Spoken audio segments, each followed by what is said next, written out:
And welcome back, everyone, to the TNT Season 10 Draft League. This is Week 11 Draft Center. It's a big one because, y'all, we made it. We're out of preseason. We're jumping into playoffs.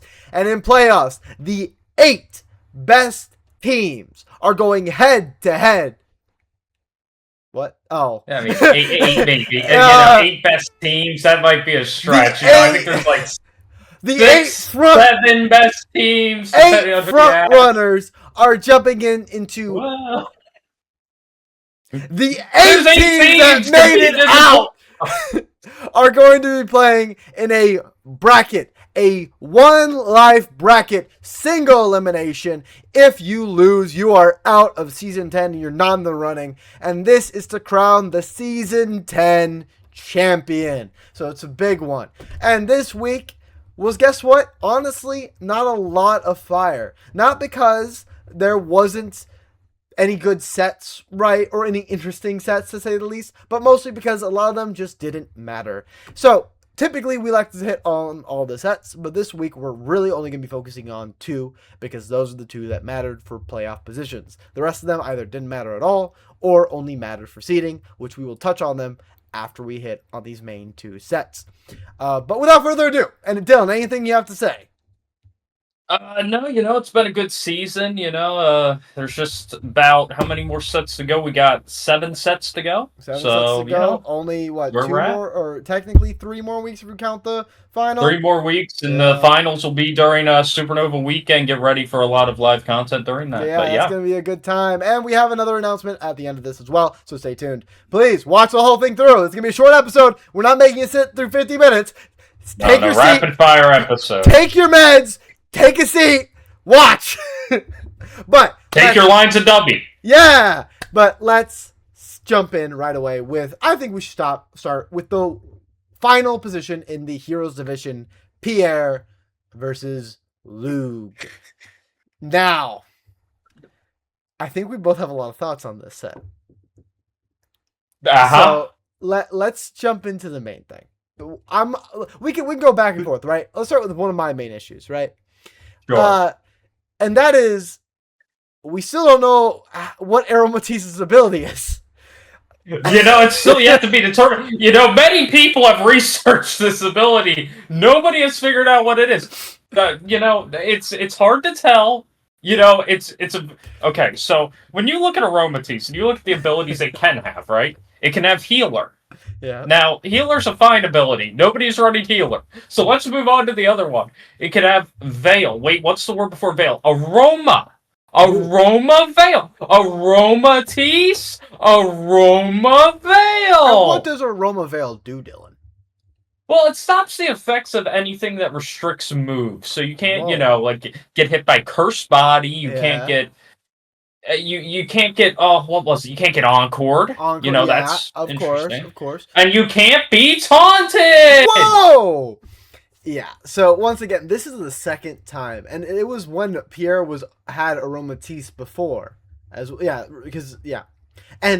was an encore situation. Yeah, that was encore. Now we're hitting the taunt. Now here's the thing that makes me the most upset, because technically, yes, it's fine if you make a mistake. Like Luke, it was a big mistake. And it kind of costed you the match there. I'll be honest. You're wasting a turn. Pierre forgot about it too. And that pisses me off. And I know for a fact, if a certain someone didn't prep him, there's a good chance that Aromatisse would have had Mental Herb on it. Okay, to be fair, I don't think he's done that. I wonder if he's done that. If anybody can go check if he's posted his face or anything, or Pierre, if you're watching this, if you've ran Mental Herb or Aromatisse, come out and tell us now, because if we find it, you'll be made fun of worse. He's hiding it. By the way, another side note, I didn't know this guy's 18. I was calling him a 15-year-old. And you know what? He's still a 15-year-old in my heart, so he's going to stay a 15-year-old. Yeah, but he's the resident 15-year-old Romanian child. He's young in our hearts, Tristan. But no, it's the problem with this set is that Luke, somehow, his brain fell out of his skull. and he decided I'm running Supreme Overlord King Gambit. Now, look, I get it. There's no intimidates, but Pierre had just ran Breaking Swipe in week 10 on Dragapult. So let's just start there. That could boost your attack. I will say it is a bold ass move to bring Charm into the King Gambit team. You know what's funny? We prepped, right, Tristan? You know, I prepped Pierre for anybody's spoilers. Sorry, Luke. But the issue is, I didn't even. I checked his pace later that day. I got busy, and I was just like, send your pace. I'll look it over later. And I saw Charm on Aromatisse, and in my head, I was like, there is no reason he should be running this move, but I don't care enough. Good luck to him. Yeah. And you know what? He's a genius! He's a genius, Tristan! For two reasons. One, yeah, King Gambit, right? That's the physical attacker that you know is coming. Two, your team is super, you're running a fucking sand team, and that's great. Why weren't there more special attackers? Why weren't there more special attackers? I would have assumed prepping for Luke's team with special attackers like Blastoise and all these other strong, guess what? I'm going to bring half my team's going to be special attackers or more. You have a lot of good special attackers on your team. And it's all physical. It was all physical. No, but you know what? Actually, if you look at Luke's team, to Pierre's credit, there's still no reason to run Charm, but to Pierre's credit, the only other special attack you may have seen was Sylveon, which you probably should have seen in this matchup. You should have. But otherwise, there was no real great special attack. I guess Vivian, but Vivian's not really going to be offensive. Yeah, well, Vivian can, he can do a little bit of damage. Quiver Dance, Vivian? Yeah, we're not running that into a sand scene. No, obviously not. But no, I think the main thing is Blastoise. I saw Blastoise, I'm like, that Mon's going to tear your team apart. That Mon's going to take. Well, yeah, I mean, that's what you do when you look at Luke's team. Now, sadly, we don't have any playoffs to go over for him, but if you were indeed fighting Luke in the playoffs, you prep for Blastoise, Vivian, and do the whole thing. Right, but don't worry, because for some fucking reason, against the Sand team, he brought Weather Ball Blastoise with apparently no other water move. That was one of the strangest things I have ever seen. Strange is a nice word, man. Strange is a really nice word. Downright stupid. Downright Water Pulse is 90 power. Water Pulse is 90 power. Weather Ball's 100. Yeah. I think we should be running Water Pulse here, because why would you need Rock Weather Ball for anything? 10 extra power is nothing, and yeah, you're fighting the team with Mega T-Tar. Yeah, he had manual rain to be set up, but that's just, there's so much setup there to set up. Oh, I'm switching in Blastoise, and who had was it Farigiraf with Rain Dance? Yes. And I have to get Farigiraf in, right? And instead of putting Trick Room up, which is actually pretty good for my team, I'm going to put Rain Dance up. Which, guess what? The T-Tar can do. Save its Mega, and then Mega later. Yeah, he has 2 sand procs, and he could just always switch in and out, so it's And, I mean, Farigiraf, it doesn't have... It's not Prio Rain Dance. It's not a Prankster Mon. So no, and I like Rain Dance Frig. There's nothing wrong with that. It's just we need to put Water Pulse on. Comp. Yeah, just not into this comp. And then, yeah, if your plan was Rain Dance Farigiraf, guess what? Water Pulse is going to do already a shit ton. You don't really need to do Weather Ball. There's just no point. There's nothing. And you always have the confusion chance, too. Exactly. There's just so many good things about that Mon. And then, on top of all that, right, you don't bring Water Pulse, and then you don't bring the goddamn thing. Even if it didn't have Water Pulse, it still had uses, and you didn't bring it game 2 or 3. And that's kind of fun. Well, no, he brought it game 2. I remember that. Let me double check on game 3. I don't think... Are you sure? Or no, he brought it game 3. Maybe he didn't bring it game 2, then. Hold on. Let me just verify. Yeah, he didn't bring it game 2, he brought it game 3. That was what it was. Because he won Mega Arrow for the first 2 games. Yeah. Yeah, no, I do remember that. Mm-hmm. And then he got locked by Toxapex in the last game. Yeah, I did. Yeah, I did see that. And you know what would have saved him there? Defiant. Yeah. No. I can say on PR's side though. Toxapex. The one scary thing, and I think, listen, I'm glad you made it here, Pierre. I think you're gonna get eaten alive in playoffs, because if we've looked at every single set you've had previously, your only fucking grace of winning has been Toxapex. And guess what? The Mon is fun. I like Toxapex. I think I used Toxapex in a league in one of the seasons, and I loved it. It was really good. it is not an answer for everything. And if you get in a 2v1 situation, it's probably going to lose. Yeah, I mean, that's what will happen a lot of the time, especially, I mean, we'll get more into Pierre and Boost later, but I don't think that matchup is going to work out very well for Pierre, and I think there's a lot of problems for Toxapex, especially, and I don't like that Sandcore has been neutralized repeatedly at this point. Yep, Exa is just, it might get one kill and then it dies immediately after. It's getting Pretty no much. value. But yeah, messy set. I mean, messy set from start to finish. This is, I'm not going to try to be too critical. We're at the end of the scene. We should all be happy, Tristan. Bring back the Teletubby intro with me. But it's just, this was one of the worst sets I saw this season. No, and this is for playoffs, right? If this was a week 1, week 2 match, I don't think we would be dogging on it as much as we are. But this is for playoffs. This is for the big title. This was ugly. This was ugly. Yeah, and as much I saw a lot of potential from both players multiple times throughout the season. Sometimes fell off. Sometimes made some questionable decisions. But it really hurts seeing that play and so many really great players that were just kind of fucked over multiple times didn't get that position. I'm not even referring to Dylan here. I think Dylan made a lot of mistakes, right? I'm more referring to like Switch.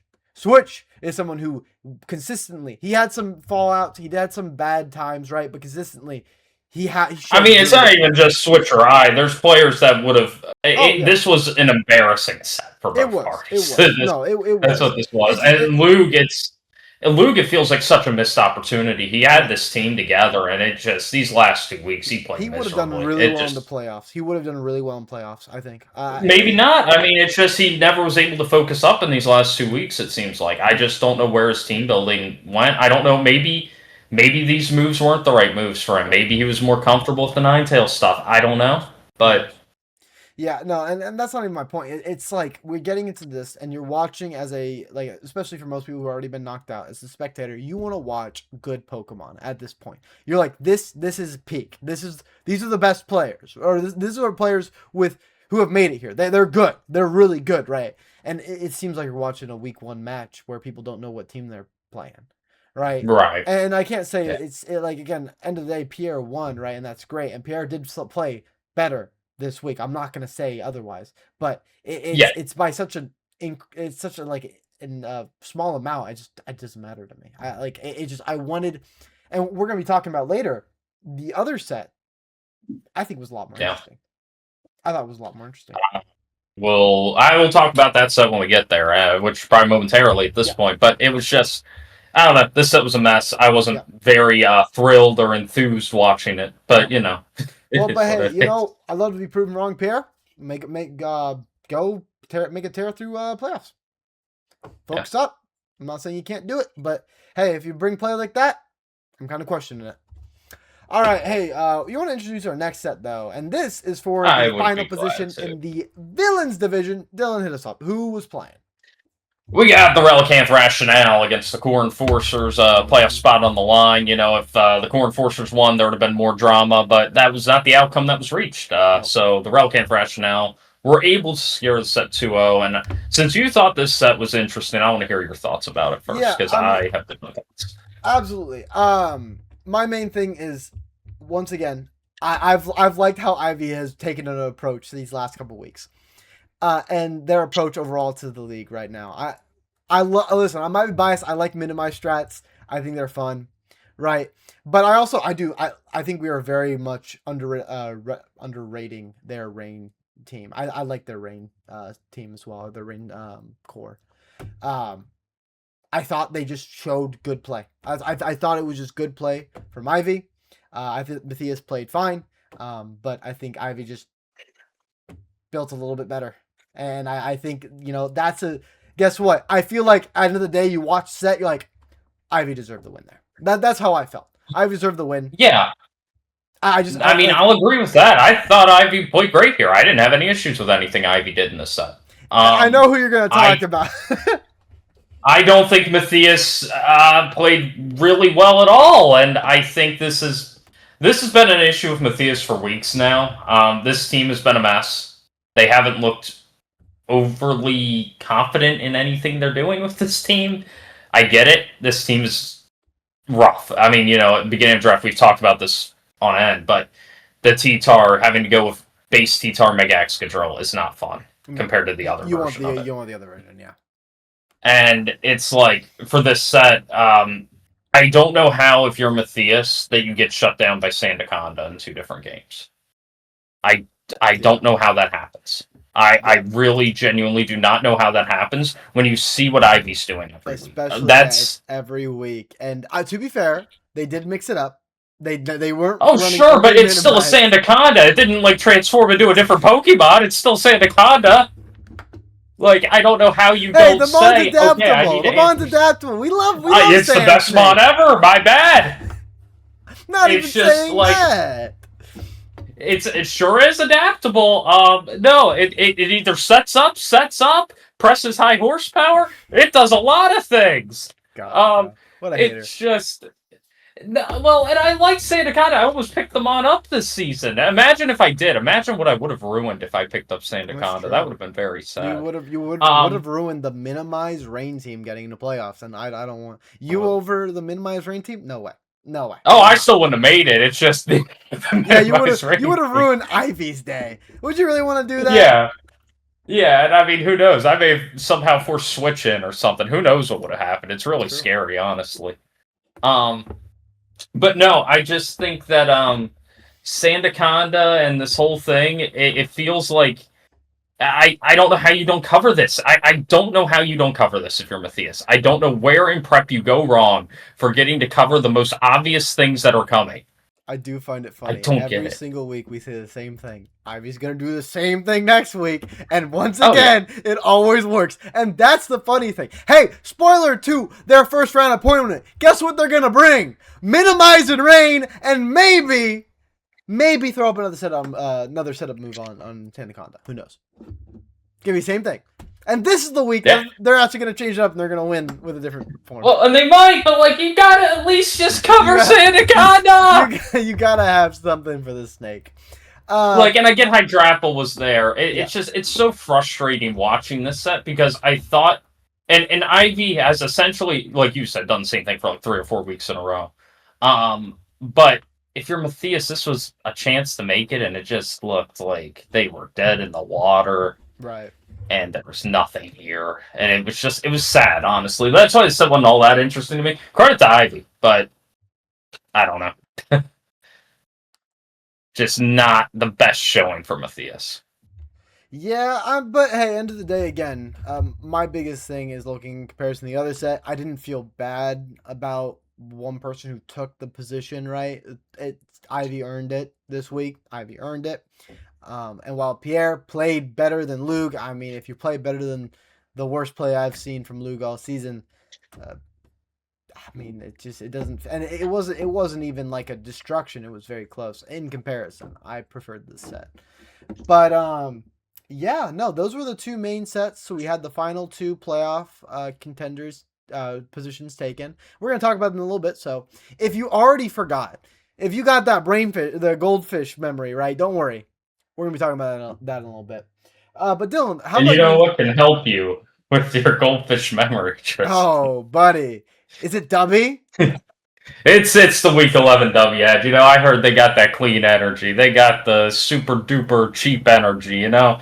They're running a deal right now. If you go to Dubby.com, I don't know if that's their website, but you'll find the website down below. But if you go to Dubby's website and you go there and you tell them that Big Duzzy sent you, they'll say Big Duzzy's dead. So try saying that Fate for Requiem sent you. See what they say to that. And then what you can do is order anything you want. You can get anything off their furry package for free.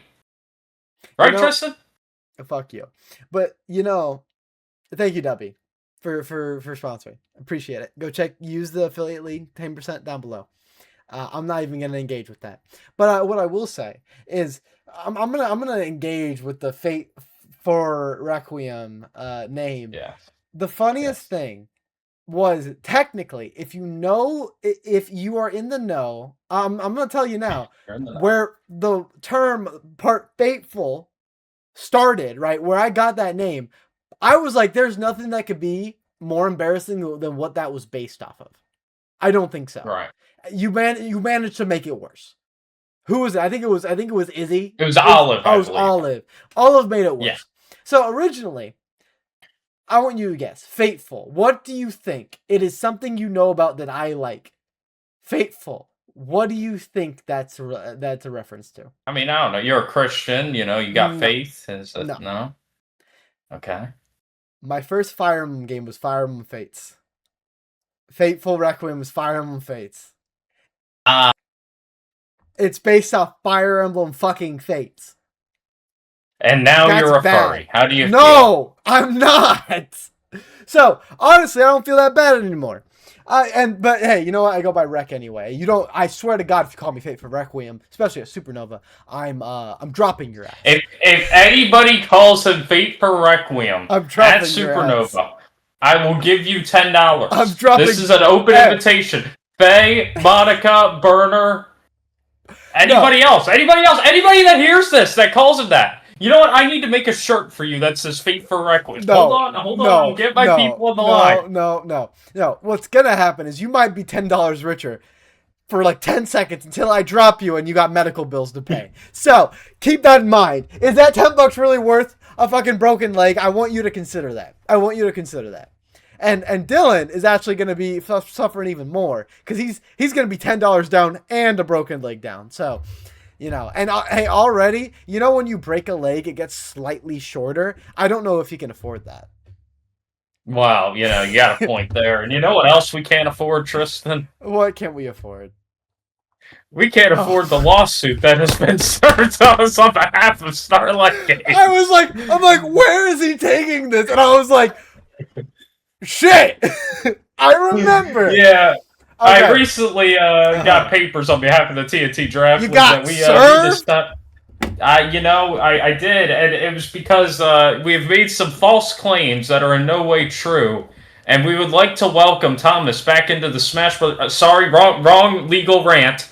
But no, we would like to say that we do not endorse any of this illegal activities that we've been saying that Thomas has been up to. There is no burial services, to our knowledge. Really gonna make. Anyways, there's no burial services. There is no pot of green. Now, there is a furry daycare. We were allowed to keep that one. Tristan, I'll make sure Isaac brings you by. Anyways, the Starlight Games. Starlight Games sells you trading cards on their website. And you can get any furries you want. Right, Tristan? Tell them about it.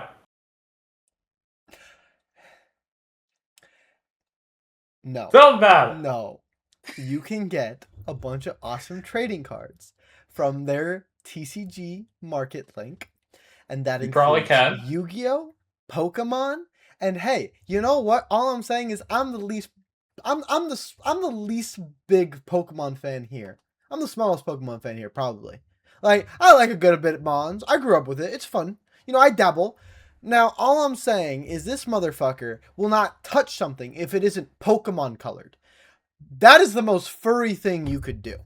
He did not touch MOBAs before Pokemon Unite. He did not touch. No. He did not touch TFT-like games until Pokemon Unite.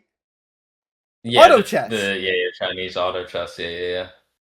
He does not touch anything unless it is Pokemon colored and has fun little furry creatures on it. So listen, when you're calling me a furry, I want you to really think about this. This is the guy who you're listening to. He has the panda mask. He says he's a furry LARPer.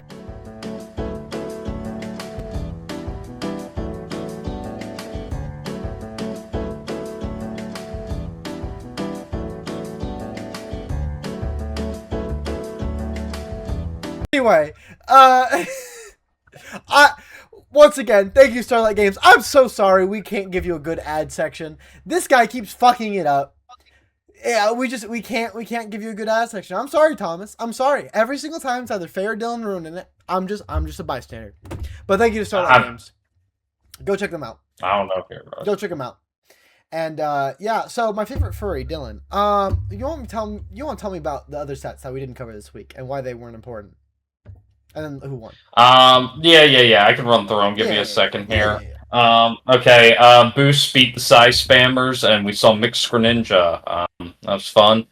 Uh, the Glitzy Glaive Rushers defeated Star in the last set of the season. Okay. Tyler and Olive played, and Olive won 2-0, and Who it was like the cares? same night. Nice. And then Faye beat Monica 2-1 in a set that was. There was a Drampa with like Gyarados site. It was something. Party game. Pretty much.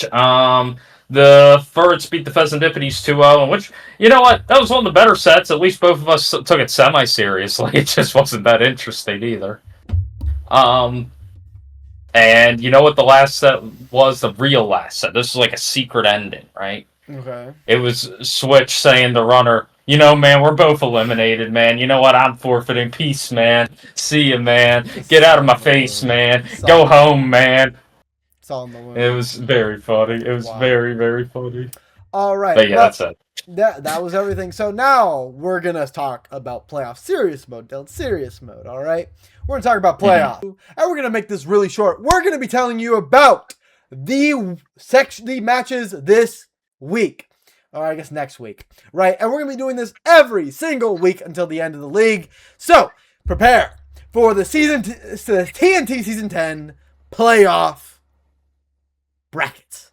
First and foremost, who is our first match, Dylan? It would be the Four-Tree Furrets and the Relicanth Rationale. We have Ivy versus Rant, or, of course, the Rationales versus the Furrets. This whole season, funny enough, both these players have done very similar things. They stuck to a similar game plan. Ivy, by the end of it, kind of just stuck to a similar game plan, relied on similar mons. Let's see if either of them can adapt to each other's playstyle, or if both of them will bring the same thing, or only one person will adapt, and we'll have an absolute blowout win. Who knows? This will be an exciting match. Don't miss it. Yeah, I mean, just real quick, you got two rain teams squared off against each other. These teams have already played a set. Rance was able to win. It was against the minimized stuff. Gotta think that doesn't come this time now that Rance actually knows about Meowscarada being able to hit it. So, should be a good set. I'm expecting a Rance win personally, but I'm down to be surprised. Ivy could always make a comeback, so who knows. All right, next we're going to hit on the heroes section, and we have Boost versus Pierre. And I can say this. Yes, we do. Boost, constantly the best team builder in the league. I don't think really there's any competition against that. One of the most creative team builders anyway. And I expect some awesome stuff out of Mega Greninja and the whole other cast of characters he has. I'm expecting a big Boost win on this. And while Pierre skirted his way into playoffs, I don't expect that to be long-lived at all. I think he's going to be biting the bullet week 1, especially fighting against Boost, the leader of the hero division and one of the best players we've seen in the league. Dylan, what do you think? I mean, I think this is another rematch, so we'll start there, and we'll say that this was Boost's one of 2 of his losses this season were to Pierre, if you remember. I do, yep. So that's something that Boost is going to try to avenge. Last time, Boost thought Pierre would wide guard. Boost thought Pierre would think he would wide guard. It was a whole ordeal. We'll see what happens. Weird team building. Yeah, I think Rotom Fan was the carry. We'll see what happens this time. Boost I would have full confidence Boost is going to get revenge here. Right. And Boost also has made some good team upgrades since then, too. So I'm excited to see. Yeah, definitely. All right, next we're going to be talking about 2 of our mods, actually, funny enough. They both managed to get here, and one are going to knock the other out. We have, of course, the Las Vegas Gators versus the Muckrones, or the Chappelle Muckrones, Tyler versus Monica. And while I love Tyler, and Tyler's consistently been one of the most consistent players in our league, Monica's on a tear right now with one of the strongest teams this season, one of the strongest drafts this season. I think we're going to be seeing a Monica W personally. And, hey, she has a lot of support, too. So, I'm expecting it. Yeah. I mean, I'll just talk quick on this because it's another rematch. This is a week 1 rematch, actually, if you remember all the way back then. I remember that, yeah. And there was a Mega Chimecho involved. It was a whole ordeal. But, yeah, I mean, you got to think Monica's team is just so much better than Tyler's. You got to favor Monica, but Tyler's a great player, so it should be a good settle. Absolutely. I'm excited to see that. All right, and let's jump into the final match, which once again is in the, this is the, This is the villains? This is the villains. We're feeling villainous right now. All right, we're feeling villainous. those. We have the Blinds versus the Minnesota Menses. Now, here's what I can say. First and foremost, I don't know what to think here. This is probably going to be the closest set this week, in my personal opinion, right? Tyler, Monica are going to be close. This one could be even closer. Both these players have made kind of a resurgence. With Faye, it's more of their team got better. With Olive, it was more of they started getting more comfortable with their team. I'm excited to see. Sableye has been doing work on Faye's team. I think Sableye will do good work here, but who knows? And, of course, Olive finally found the power of Sneasler. So I'm expecting Sneasler to come too. So I'm excited to watch this set. Both these players have kind of made a comeback from not doing that great early season and finally ending off in playoffs. So these are kind of the underdogs a little bit, but I expected both these players to be here. So I'm excited.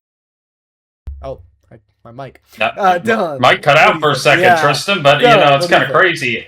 But no, what I do think about this is that I had the pleasure of prepping both these players for a lot of their sets this season. I think it should be a very good set.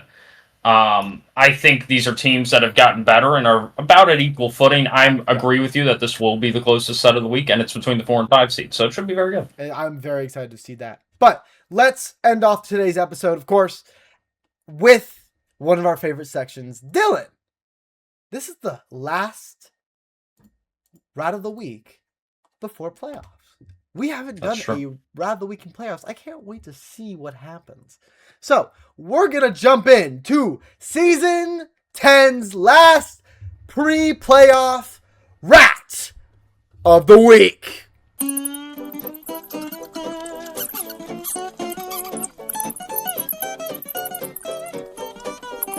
God damn it, Switch! Man, that intro never gets old. Even never gets old. 10 times better. That was dog shit in comparison to what I could do now. And you could do it 100 times in an episode and people will still love it. We've done that one before. We've done that bit already, all right? We've milked that bit. But you want to know who we're going to talk about? We didn't have a lot of really noteworthy sets. We had 2. Now, some people might be like, oh, maybe I've used the Rat for bringing minimize strats again. Well, it didn't come this week, so no, we're good on that. I guess that minimized, yeah.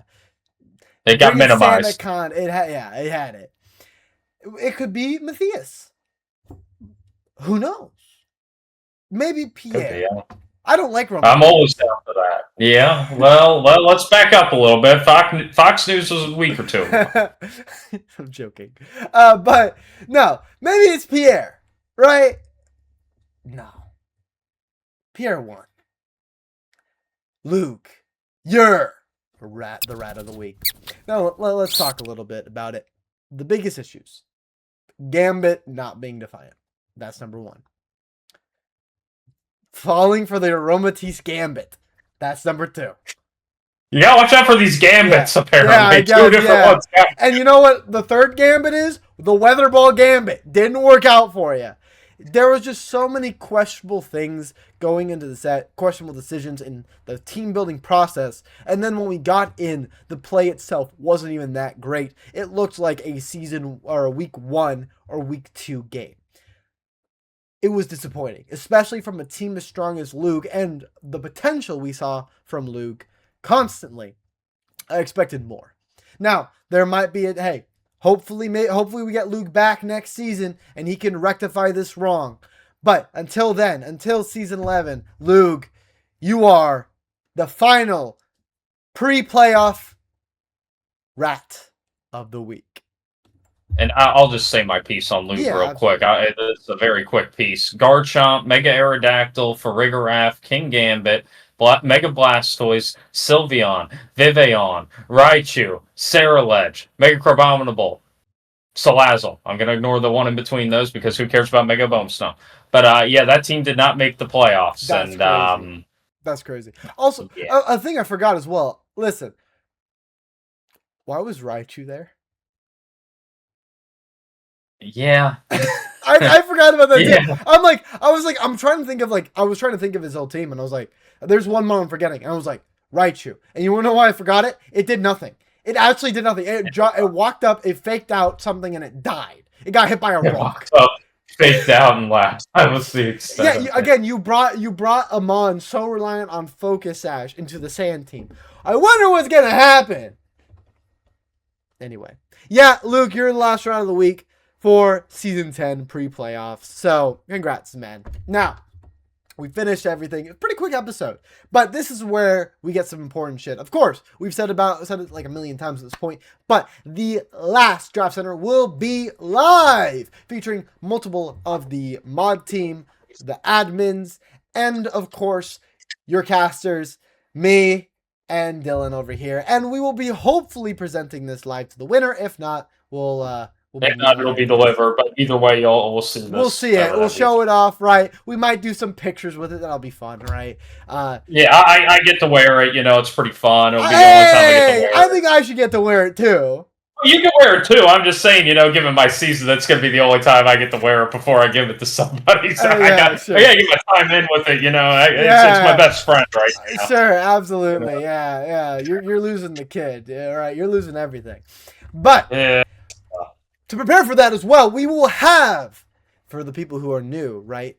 Even if you're out, stick around because we will have an award ceremony for some of the best moments this season, whether it's Pokemon, players, or our fun little bits. We will be judging it all. Well, not we, I'm sorry. You will be judging it all. After this episode drops, there will be a Google form that you can go through, pick some of your favorite moments, some of your favorite mons, and some of your favorite players. Just go question by question, fill it out, and of course the results will be live at the award ceremony. Where I don't know, we'll find something, right? We'll give everyone their comeuppance at the end of the season. So win or lose, you will be remembered for your amazing performance in season 10. So remember, check that out, fill that out. Some great times, and of course as well, I always like to say this: check out the rest of the Draft Center videos if you haven't. We put a lot of love and care into them. A lot of fun is had. So hey, even if we're your background sound, that's great. Watch the videos, that's awesome. Subscribe to the channel, because guess what? Season 10 is not going to be the last season. We are going to be here for season 11 and far in the future. And of course, playoffs are right here.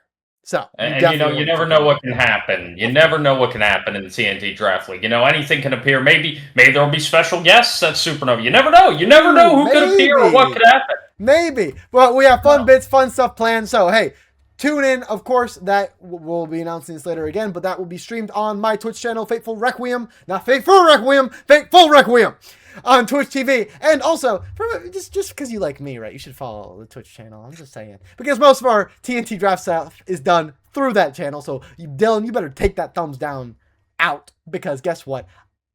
I host half your shit. So, you better show me your goddamn respect. Anyway.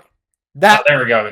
There you go, buddy. That was week 11, and we had an awesome week. Of course, if you're in the playoffs, congrats. If you're not, hey, stick around, tune in, watch your fellow compatriots and friends play out the rest of the season. And of course, as well, also, signups for season 11 are going live? Or already live? Yeah, they are live. They are live right now. Yep. I will be posting it to Reddit and everything like we did before. Faye already, I believe, posted the smoke. I might be wrong on that. They may not have done that yet, but we will be on that. So be ready. Be on the lookout for season 11 stuff for sure. Absolutely. So remember, if you want to have a second go at this, right, which we would love to have you back, put your application in. Soon as possible.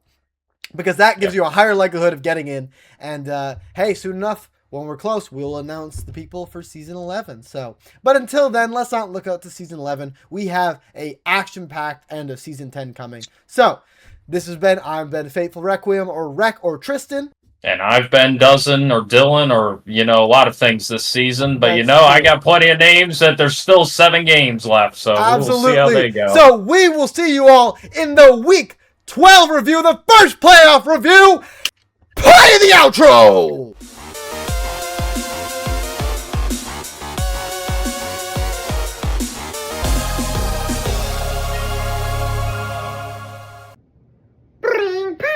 Yoshi! Hi, everybody! Yoshi is so excited because it's playoff time in the TNT Draft League. Woohoo! Blum, blum, blum, blum. What a season!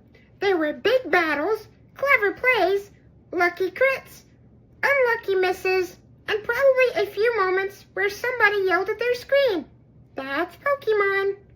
But now, only the strongest trainers remain. A huge Yoshi congratulations to the Four-Tree Furrets, the Iberia Watrels, the Las Vegas for alligators, the Minnesota Minces, the Big Blinds, the Chapel Mercrones, the Moonlight Dracos, the Relicanth Rationale. Yoshi, sorry for being so bad at terribly bad at pronunciations. Great job on making the playoffs. You battled hard, drafted smart, and now it's time to see who becomes the champion. Yoshi can't wait. Bring pa! But, wait a second. Where are the Fuji Fezandipititis? Oh, they didn't make the playoffs? Yoshi checked the standings. Yoshi checked twice. Still not there. Maybe next season they can draft a little better. Don't worry, Fuji Andy Pittis. Yoshi still believes in you. It's not just enough it's just not enough to put you in the playoffs. Good luck to everyone still competing. Yoshi believes only one team can be champions. Who will it be? Good luck, everybody. Bye. Blum, blum, blum, blum.